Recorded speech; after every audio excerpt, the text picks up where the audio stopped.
Work hard, do what you say you're going to do, build credibility, stick with it, persevere, and you'll get where you're planning on getting to. It really is that simple. And you're going to have lots of bumps in the road. I've had plenty, but you just endure it, deal with it, take your lumps, and keep going. And you'll end up where you want to end up. From Wealth Creators USA, this is From Worry to Wealth, the podcast that shatters the myths and mystique surrounding wealth creation. As students, our schools and universities often neglect the crucial education on the core financial principles. I'm Ben Lyons. I'm a business owner, investor, entrepreneur, and author, and I'm joined by my business partner, Alex Fink. And together, we're here to inspire your journey towards improving your financial self. In a world buzzing with advice on the behaviors and mindset to become wealthy, we'll share proven processes tried and tested by our network of successful collaborators. So get ready to move past worry and move towards wealth and your improved financial self. Hey, welcome back, everybody, to another episode of From Worry to Wealth. I'm here with my esteemed colleague, business partner, Alex Fink, and I am Ben Lyons, and I am really excited in this episode to be talking with a dear friend that I've known a very long time, who is also a big investor in our fund and business partner and really successful guy. Great story. I know the story, but I'm really excited that you are with us to hear his story. And with that, I'm going to introduce the esteemed Jay Dackman. I guess we call you Jay Dackman Esquire. I would have called him the lovely and talented. Oh, the lovely and talented Jay Dackman. I don't know what he prefers, but esteemed is nice. Jay will do for Jay will do. Right. So So by the time I finish, I'll probably sound more esteemed. But let's start with Jay. Nice. So Jay Dackman, the initials are JD, and you are a JD, right? Yes, I am. Yes, but you don't practice law anymore, right? They do not. Nope. Yeah, that's probably Only good. when debating issues internally with his family. So no lawyer jokes. Yeah, no lawyer. Okay. Because he's not practicing anymore, so they wouldn't right. apply. Make them. You can make the jokes. I'll just join in. I like making fun of them too. Perfect. Right. So Jay, you and I go back for our viewers and listeners. You and I go back. I think 18 or 19 when I met you, and geez, I'm 58. So that tells it's almost 40 years, right? 40 years. Yes. Wow. Isn't that crazy? Mm. And you guys met at, you were on one of those, no, they didn't have dating websites back then. No dating websites. Okay. There was no internet back then. There was no computers were barely invented at that time. So there was, you were on a horse then, back then? It was traveling at a... No, they had cars invented. There were they cars, but no cell phones. Yeah. Okay, well, if we continue this, we'll be on a podcast, more of a comedy show than anything.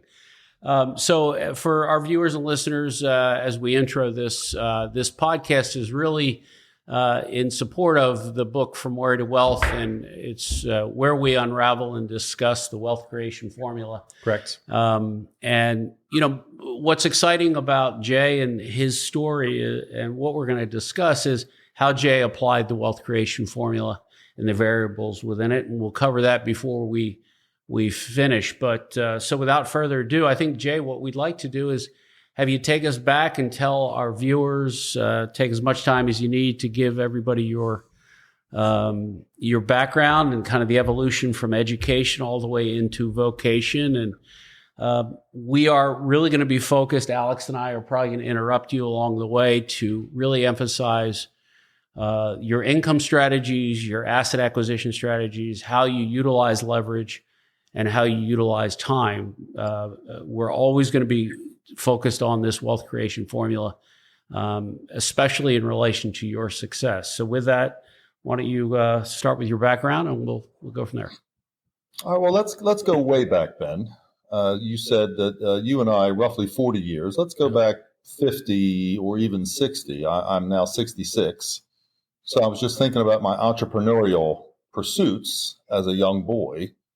And I remember I used to shovel driveways from snow. I used to cut lawns for $5 a lawn, an acre for $5, which included trimming, hedges, edging, and cleaning up all the grass for $5.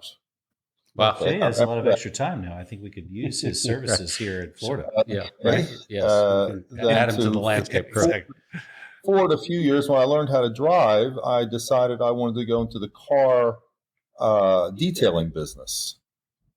So I opened up a company. It wasn't official, but I had business cards made up of Colossal Auto Refinishing.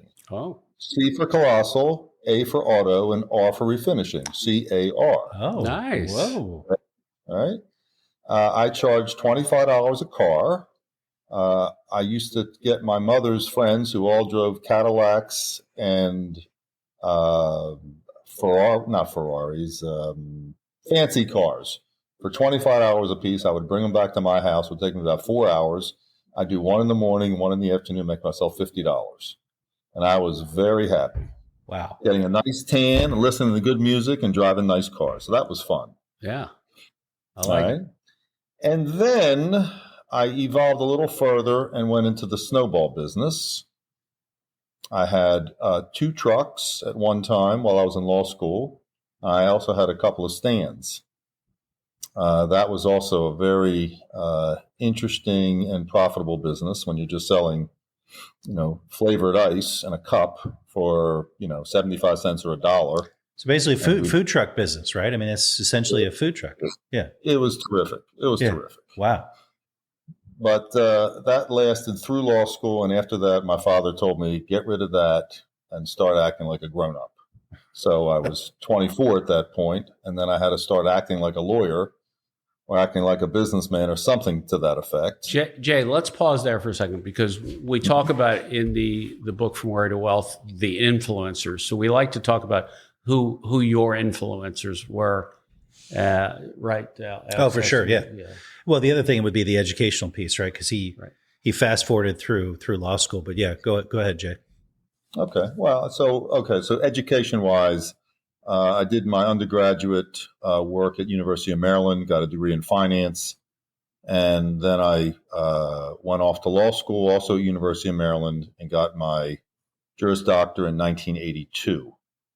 So that was the end of the snowball business and the beginning of my, quote, professional career. How did you choose? Did you have any mentors that guided you to that level of education? How did you make that decision at that age? My father was an attorney also, specialized in banking. So he was my role model of sorts from a business and banking standpoint. But while I was in law school, I was fairly certain I didn't really want to practice. I was just much more interested in business. So when I got out of school, I practiced just for a little while because that was what I was sort of trained to do. But the more I did it, the less I liked it. And then I just started getting basically into the real estate business. Yeah. So your dad was a lawyer, but in banking, and you got a degree in finance and your law degree. That makes a lot of sense, right? Yeah. Yeah. So would you say your dad was the number one influencer? Sounds like it. Yeah. I guess he was, just in general. But as I said, he practiced law. He was more of a lawyer than a businessman. I was always more of a businessman than I was a lawyer. Oh, makes sense. Okay. Yeah. But he was the guy. He was the guy. And my family has always been in real estate in Baltimore. So that was my basic background was through the rental business in Baltimore City, buying and renting row houses downtown Baltimore. So you graduate college, you graduate the degree in law. Why don't you take it from there? Okay. So I worked at my father's firm for a few years. While I was working there, I was building a real estate portfolio, going to auctions, buying row houses in Baltimore City. Back then in the early 80s, row houses you could buy for about $10,000 a piece. $10,000, you could rent them for roughly $300 a month, which was a very nice return on your money. Financing was available through the savings and loans, and I just started building a portfolio. So that took me through the 80s. I also was involved in a title company doing real estate settlements. I was searching titles in the courthouse. I was learning all I could from what do you need to know information-wise about real estate in Baltimore City. I wanted to know who owned what. I wanted to know how to find out the history of the houses, what kind of liens were against them, whatever I could find out, because I knew that was my target, that was my direction. And in the early 90s, I decided to go out on my own, much to my father's chagrin, because he thought I was going to stick around and basically take over his firm, but it wasn't in the cards for me. I wanted to be a business guy. I wanted to be an entrepreneur. So I went, early 90s, I went and bought a mixed use building, Midtown Baltimore. And I basically started to focus at that point in the tax lien business in Baltimore City. You guys want me to explain? Yeah, I was just going to say for our viewers and listeners, why don't you just take 5 minutes and explain the tax lien business and how it works? Okay. So when you own real estate anywhere in the country, you've got to pay taxes to the municipality that the property is located in.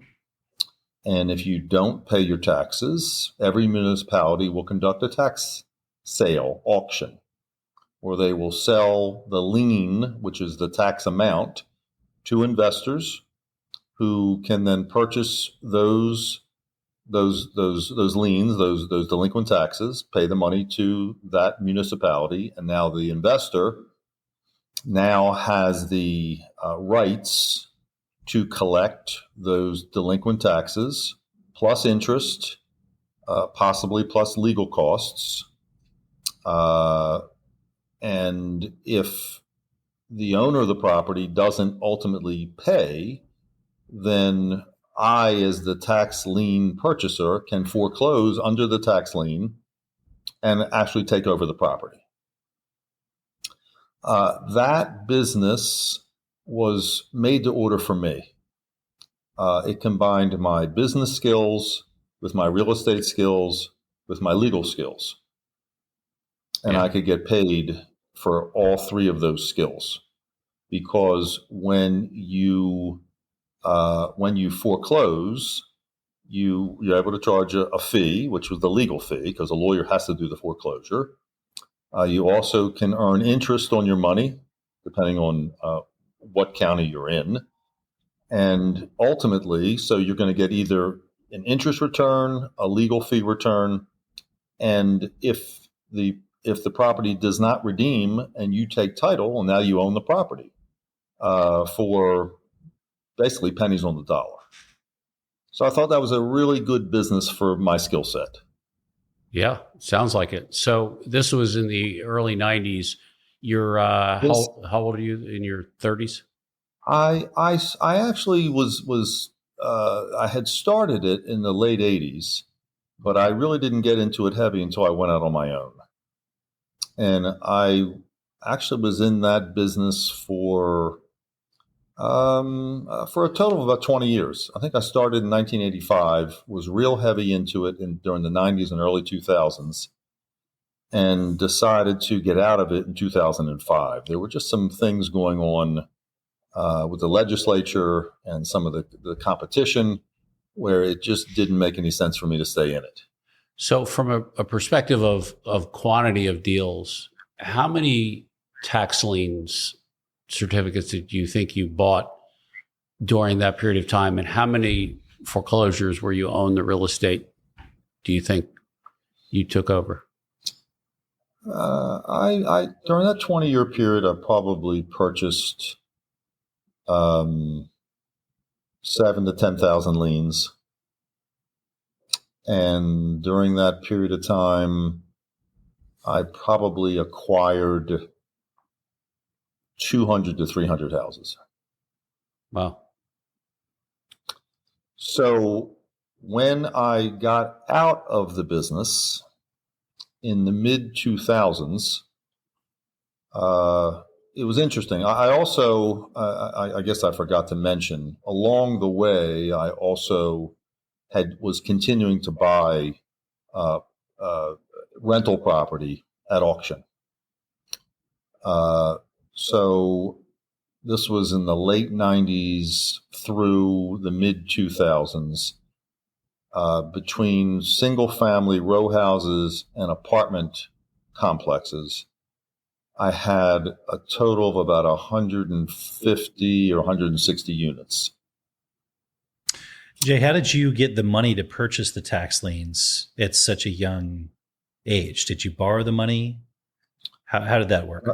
Yeah, initially I borrowed the money from friends and family. Okay. That was when it was just when I didn't need that much, maybe 100,000, 150,000. I was able to get that from friends and family. In the mid 90s, when I got into it much heavier, I partnered up with another investor about my age who had a rich daddy.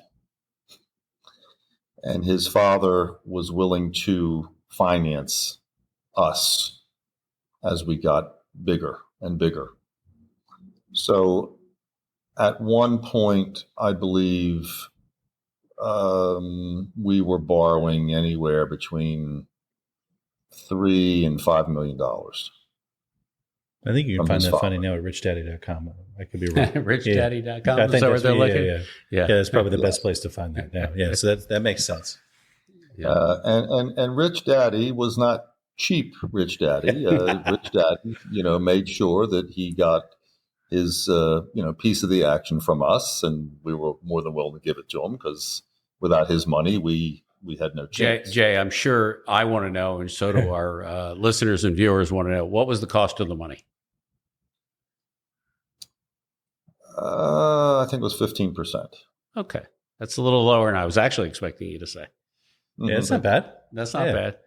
Yeah, so you leveraged your contacts to gain some funding from this person and use that as leverage to build your business, essentially. Yes. That's great. And did you ever? So did you borrow from this person the entire time that you were in that business, or did you get to the point where you could self-fund? I borrowed from him as long as I was still partners with his son, and I was partners with his son for about 5 years. So after that relationship ended with his son, then I had to find another source. And at this point, I had made enough contacts through the industry to be able to find a bank funding source out of Florida. Much cheaper, right? Much cheaper. Yeah. Probably, if I recall, was probably maybe 8 or 9%. Nice. And I continued to borrow from them for as long as I stayed in the business. That's great. Yeah, so utilization of leverage, right, yep, Alex? For sure. We'll see, right, which we'll unravel here in a little bit. So for a period of time, you were accumulating assets, and while, just constantly reminding our viewers and listeners about the wealth creation formula, it's about variable A, which is the scalability of income and the acquisition of assets, and we do that through the use of leverage. And over time, it sounds like he was the prototype for this, right? He was. He's the prototypical. Yeah. You got a skill, right, in finance and law. You use that skill to produce income while simultaneously acquiring assets, and so that the formula is like right. Yeah. So Jay, would you say we're going to cover this in a lot of different angles here, but what were you doing for income versus, I like to talk about real estate as an asset play. To me, real estate's an asset play until it becomes debt free and has the cash. But what was your primary income driver? Sounds like he was charging legal fees, right, for this business. Yeah, my income was a combination of legal fees from the tax sales, and I also had a title company, so I was earning fee income off of that. Got it. Nice. So along the way, you're buying tax liens, buying real estate as assets, as an asset acquisition strategy, and you were using your law degree and leveraging that in several ways. Yeah, I never took money out of the real estate. Right. I wanted the whole idea owning the real estate, and if I had to borrow money to purchase the real estate, the goal was just pay down debt. Right. My whole mindset the entire time was pay down these loans. I very rarely had any money just lying around in a savings account, because if I'm paying 10 to 12% on my mortgages and I'm earning 5 or 6% on my cash in the bank, well, that's a loser. So let me just continue to pay down debt. And then when I got into the mid 2000s, and at this point I was in my mid 40s, I think all the real estate that I had acquired and owned, I think had been paid off. Wow. And did you say, was it a few hundred assets? Is that what you said? 150 units. Yeah. That was the rental. But what was very interesting, and this all took place in 2007, 2008. I had mentioned that I had my own, rental real estate portfolio, and that I had also acquired a bunch of tax sale properties through the tax lien foreclosures. The majority of the tax sale foreclosure properties I sold, and the majority of those buyers didn't have cash, so I would finance them with a seller take-back mortgage. And I was looking at my financials during a period of time, and I was noticing between my rental property income and my seller take-back income, they were about the same. The dollar amount about the same. Right. And I said to myself, now let me see here. I've got these rental properties with all of the tenant issues and all the repair issues and all the leasing issues, and I'm making the same amount of money as I am on my seller take-back loans that don't have to do anything other than collect the monthly check. So at that point, it dawned on me that I no longer wanted to nor needed to be in the rental business. So over time, I took all my rental properties and I sold them. Some for cash, some I took back paper, whatever it was. That was the time I decided to exit the rental business and just be in the paper business. Right. So you became a lender. And Ben, that I was not a hard money lender until probably 2009 or 2010. Right. But that's what led me into the business that you were in for all those years. Yeah. Yeah, you realize the seller held mortgages produce the same amount of income. So you say, well, I want to loan money versus own the asset and rent. Without the aggravation. Yeah, for sure. Makes sense. Okay. So he's now utilizing his time in a more effective way, right? Yeah. So and he's collecting interest payments as opposed to rent payments. Mm-hmm. Right. Yeah. Yes. Okay, so that's 2009. You made that transition, and I know the rest of the story. But for our listeners and viewers, why don't you go bring us all the way through to today? So 2009, I decided I was going to become a hard money lender, and for approximately, I guess, 10 years or so. That's what I did. And I got my portfolio up fairly significant. And I think I started to wind that down when I moved out of Baltimore in 2018 or 2019. Yeah. And since then, I've just been investing in other people's businesses, your business, some other guys in the same business, right, and just managing my investments. So I'm no longer on the front lines, beating my head against the wall. Now, Jay, we have some extra time, so I'm gonna deviate just a little bit. You had accumulated a pretty sizable mortgage portfolio, but you pulled in some debt. You used some leverage, right? I know it was minimal, it wasn't a ton, but you did Mm-hmm. have a bank line that you utilized, right?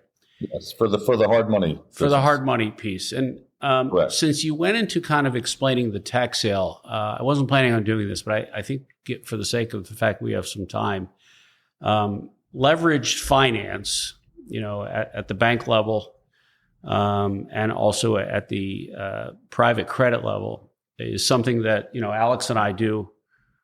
We've both done at the bank level and at the private credit level, as so have you. But I think for our viewers and listeners, let's discuss that, and I would like you to explain, just like you did with the tax sales, how the mechanics of lending money worked with the utilization of some bank debt, and how you leverage that. Okay. When I got into the hard money business, I did have my own portfolio of loans at that point, but I knew in order to grow, I needed additional leverage. I needed additional capital. So I called one of the local banks, told them who I was and what I was doing. Went in to see them and showed them my entire portfolio and asked them if they would set up a line of credit. I could use my existing portfolio as the collateral for their loan to me. And I believe they had not done it before with anybody else, but they thought I was a very good candidate for that business model. So they said, sure, we'll do it. I think they started me off at maybe $2 or $3 million. And I think ultimately they let me run it up to, I think, $8 million. Right. And what drove in your mind, what drove that decision to go out and seek that capital or that leverage? I couldn't grow any other way. I needed capital infusion. Got it. And what were you borrowing at? What was the cost of money at that time? I think at that time, this is again 2011, 2012. 4%, probably 5 or 6%, maybe 7%, somewhere between 5 and 7%. And what were you lending it out at? And I was lending it out at anywhere from 12 to 16%.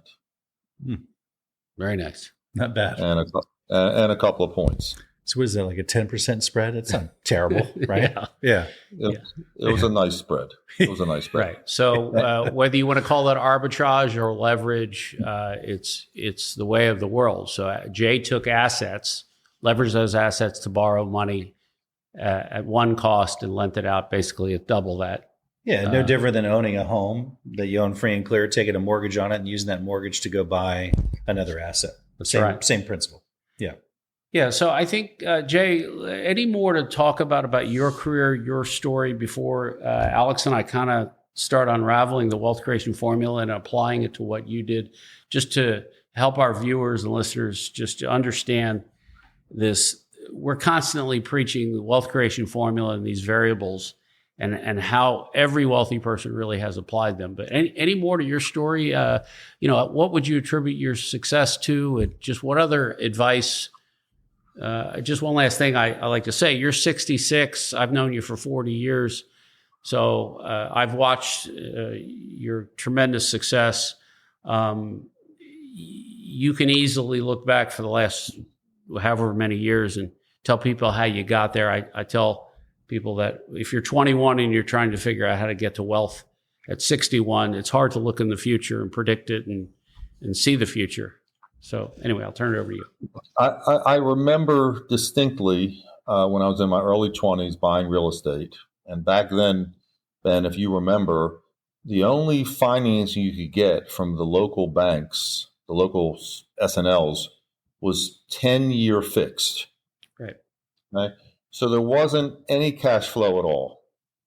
But as I started buying 24, 25, 26 years old, by the time I was 35, 36, 37 years old, I had 50 or so properties in Baltimore City paid for, free and clear. And that really gave me the launching pad to where I wanted to go. Right. And I'll never forget that I was amazed myself when I was 35 years old. So, obviously the sooner you start, the better.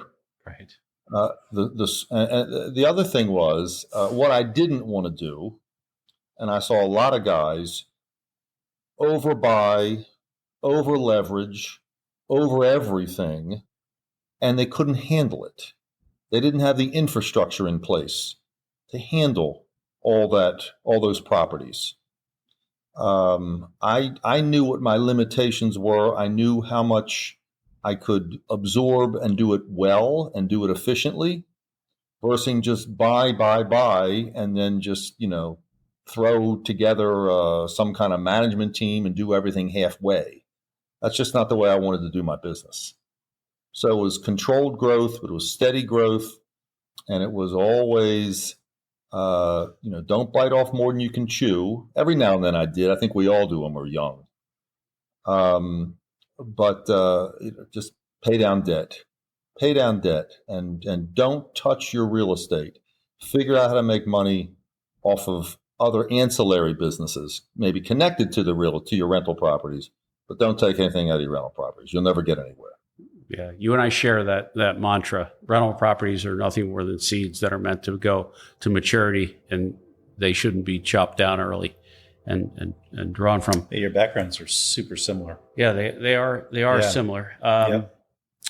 So, Jay, if nothing else, so what I think Alex and I would like to do is we've heard your story, and now we want to kind of unravel it for our listeners and viewers, how you executed, how you applied the wealth creation formula, which is 4 variables. And I haven't met a wealthy person yet who's challenged this notion of this wealth creation formula. The 4 variables made up of an income strategy, acquisition of assets, the use of leverage, and the proper use of time. So I guess let's, where do you want to start, Alex?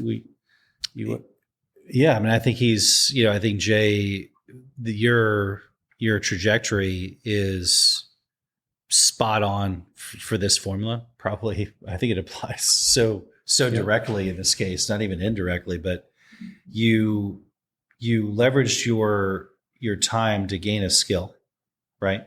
Through your education, through your experience with your family's business and whatnot.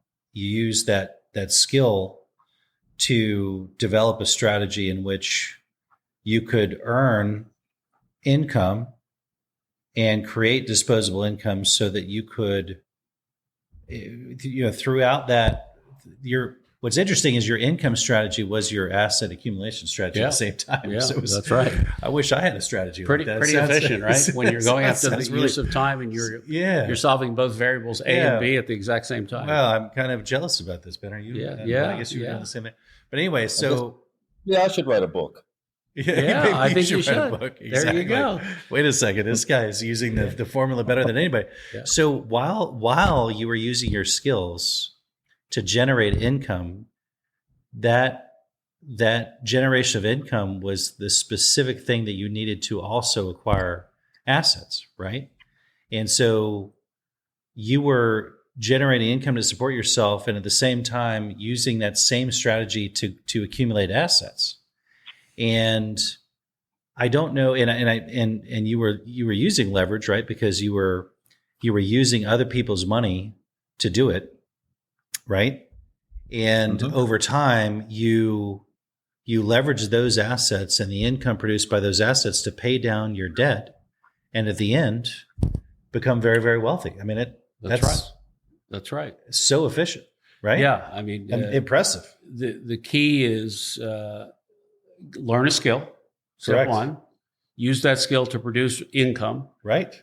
And if you're fortunate enough, as Jay was, to have your income strategy also to be your acquisition of asset strategy, right? Leverage other people's money in helping you acquire more assets. Have the tenants pay down your debt. Right. Voila, you've created high net worth. That's exactly right. It's so sound. The fundamentals are all there. Yeah. It's really amazing. Yeah. So kudos to you, Jay. Not to interrupt, but when you are using other people's money, you make sure that they know how much you appreciate their trust and faith in you by lending you the money, and you make sure that you pay them on a very regular basis without any kind of issues, because you're trying to build credibility. Right. Do you feel like we owe Jay some money? Is that what he's saying right now? I think is he talking to us? Jay's the largest. Yeah. So what does he say we should do? What is he trying to tell us? Yeah, I feel like this is some. Is this a message to Alex and Ben? You know, I never paid a late fee. No, but your point is valid, right? So when you have these sources, your point is when you have these sources of leverage, you want to treat those like gold, right? Yep, make sure that absolutely. Yeah, that's a really good good lesson, because I think there are investors out there that just assume that they're entitled, right, to that money, and that they deserve it. And I think your point is that that's your ticket to success. So why not treat that exceptionally well, that relationship? Can I throw in a little aside here? Yeah, yes, sure. Absolutely. Okay, just for color, okay? When I was 16 years old, I wanted a car, okay? But I didn't have any money for a car. My father bought both of my brothers a used Volkswagen Beetle when each of them turned 18. That was his gift to them when they turned 18. I didn't want to wait till I was 18 to get my car. I wanted it at 16. I was working. I needed wheels. So I went to my father and I said, Dad, I need a car now. He goes, well, that's nice. He says, but you're going to have to wait 2 years like your brothers. I said, well, but I really want it now. How about if we do this? How about you buy the same car you would have bought them, but I'll pay you back for it. You don't have to give it to me. I'll pay you for it. I just don't have the money right now. So he thought about it. He says, all right, I'll try it. So we went and got a Volkswagen Beetle, just like my brothers, for $1,000. He bought it for me, and I paid him back within a year. And he was very impressed. Wow. Unfortunately, or fortunately, not a lot of sons pay their dads back in a year like that. Right. Yeah, that's impressive. So the car, unfortunately, after a year and a half, burnt up. Okay. And it was no good no more. Right. So when it burned up, I went back to him, almost in tears. And he said, Jay, since you did what you said you were going to do by paying me back, I'm going to go and get you a new car. He bought me a Ford Pinto, 1975 for $3,000. Yeah. Right. How much? $3,000. Wow. And I earned that because I did what I said I was going to do, and I built credibility on the first go round. For sure. And that's what it's all about. Exactly. It Yeah. makes sense. Yeah, good story. Yeah, it's a great story. I think if you run the numbers on the number of kids that pay their parents back for something like that, it's probably a very low percentage. I'm gonna play this podcast for my 4 children. Yeah, exactly. Exactly. Let them feel guilty about. But that's in line with, hey, when somebody gives you some support or some help, you really take care of that relationship and make sure you do what you say you're going to do. Make all your payments on time, and that relationship will continue. It's a valid point. Yeah, for sure. Yeah. Well, Jay, any other parting words? We're coming up on top of the hour here. Your story, I've known your story, and you've worked hard for what you have, and it's quite impressive. And you play well into the wealth creation formula as anybody has. And any other kind of words for our viewers? It's really about advice. You've earned the right to give advice. Well,